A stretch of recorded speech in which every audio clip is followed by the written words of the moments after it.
मोठी बातमी नाशिकमधून। नाशिक पूर्व मतदारसंघात भाजप आणि राष्ट्रवादी शरद पवार पक्षाचे कार्यकर्ते हे आमने सामने आलेत। त्यामुळे तणावाचं वातावरण निर्माण झालं। शरद पवार गटाचे उमेदवार गणेश गीते यांचे बंधू मतदानाच्या स्लिप वाटत असताना पैशांचं देखील वाटप करताय या संशयामधूनच भाजपच्या कार्यकर्त्यांनी त्यांच्या कारवरती हल्ला केलाय। नाशिकमध्ये हा संपूर्ण राडा खरं तर झालेला आहे। मतदानाच्या स्लिप वाटताना त्याच्यासोबत पैसे सुद्धा वाटले जात आहेत असा आरोप खरं तर भाजपचा आहे।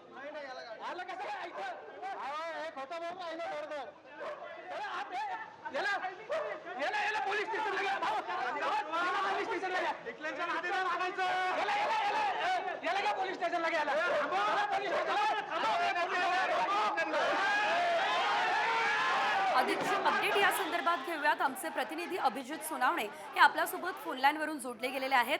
अभिजित, आपण बघतो या ठिकाणी राडा झालाय, गाडीचं देखील काही प्रमाणात नुकसान झालं असल्याचं दिसतंय। नेमकं कारण काय आहे, कुणी यावेळेस हल्ला केलाय, सविस्तर? हा सगळा प्रकार घडलेला आहे।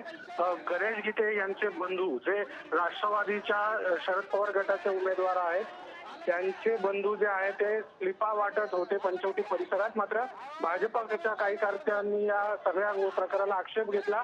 ते स्लिपा नाही तर पैसे वाटत असल्याचा आरोप भाजपच्या कार्यकर्त्यांनी केला। त्यानंतर त्या ठिकाणी गोंधळाला सुरुवात झाली आणि गाडीवर हल्ला देखील करण्यात आलेला आहे। या सगळ्यामध्ये महत्वाची घडामोड अशी की आता राष्ट्रवादी शरद पवार गटाचे उमेदवार गणेश गीते यांच्यासह महाविकास आघाडीचे सर्व उमेदवार आता पोलीस आयुक्त कार्यालयामध्ये एकत्र जमलेले आहेत तक्रार देण्यासाठी। आणि या सगळ्या प्रकाराबाबत पोलिसांनी तक्रार दाखल करून घ्यावी आणि ज्या भाजपच्या कार्यकर्त्यांनी गणेश गीते यांच्या बंधूच्या गाडीवर हल्ला केला तर कारवाई करावी।